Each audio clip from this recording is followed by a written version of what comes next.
ഇയാളെ പിടിച്ചു കഴിഞ്ഞാൽ 1,00,000 ഫൈന്. അയാൾ ഒരു നിലക്കും വിട്ടുകൊടുത്തില്ല. ഇയാളെ പിടിച്ചില്ലെങ്കിൽ പോലീസിന്റെ അഭിമാനത്തിന് ക്ഷതേൽക്കും. അവരും വിട്ടുകൊടുക്കാൻ തയ്യാറായിരുന്നില്ല.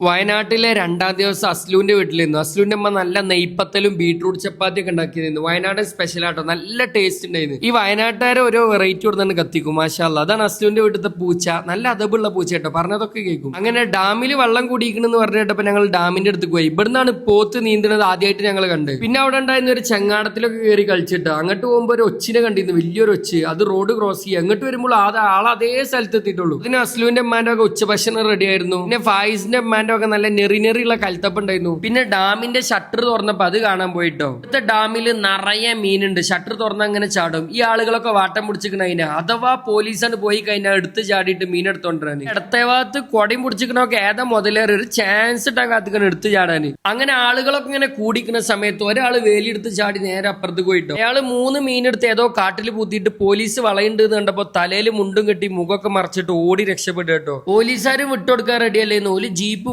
അവിടുന്ന് ഇവിടുന്ന് 4 ഭാഗത്തുനിന്ന് ഇയാളെ വളയാനും തുടങ്ങി. ഇവിടെ സ്ഥിരം ആളുകൾ മീൻ പിടിച്ചിരുന്ന ഏരിയയാണ്. ഡാമിൽ നിന്ന് മീൻ ഇങ്ങനെ ചാടിയിട്ട് ചാവും. അതിങ്ങനെ 10-12 കിലോനൊക്കെ ഉണ്ടാവും എന്ന് പറഞ്ഞു. അതൊക്കെ ഓരോരുത്തർ പിടിച്ച് വീട്ടിൽ കൊണ്ടുപോകും അല്ലെങ്കിൽ വെക്കും. പക്ഷേ കഴിഞ്ഞല്ല ഒരാൾ പോയതുകൊണ്ടാണ് ഇവിടെ ഇക്കൊല്ലം എത്ര സ്ട്രിക്റ്റ്. പക്ഷെ പോലീസുകാരെ മുമ്പ് നിർത്തി ചാടിയപ്പോൾ പോലീസുകാർക്കും വാശി പിടിക്കും. ഇയാളെ പിടിക്കുകയാണെങ്കിൽ ഗവൺമെന്റിന്റെ സ്ഥലത്തേക്ക് അതിക്രമിച്ച് കയറി എന്ന് പറഞ്ഞിട്ട് 1,00,000 രൂപ ഫൈൻ ഉണ്ടാവും. ഇയാൾക്ക് കുറച്ചു കാലം പുറത്തിറങ്ങാനും കഴിയില്ല. മീൻ അവിടെ ഇങ്ങനെ ചാടി കിടക്കുന്നിട്ട് ആളുകൾക്ക് ഇവിടെ നിന്നിട്ട് ഒരു പൊറുതിയിലട്ടോ ഇറങ്ങി എടുക്കായിട്ട്. എങ്ങനെയായാലും മറ്റാളെ കുറെ തെരഞ്ഞിട്ട് കിട്ടിയില്ല. അയാൾ വേറെ ഏതോ ഉൾവായി കൂടെ രക്ഷപ്പെട്ടു എന്നൊക്കെ പറയുന്നിട്ട്. പിന്നെ ഞങ്ങൾ അവിടുത്തെ ഒരു കുന്നുമ്മ കയറിയ കഴിഞ്ഞിട്ട് അക്കുവിന്റെ വരേക്ക് പോയിട്ടാ. അക്കു ഓരോ നോട്ട്സ് ഒക്കെ എഴുതി ഓരോന്ന് സീരിയസ് ആക്കി എന്തൊക്കെ എഴുതി വെച്ചിട്ടാ.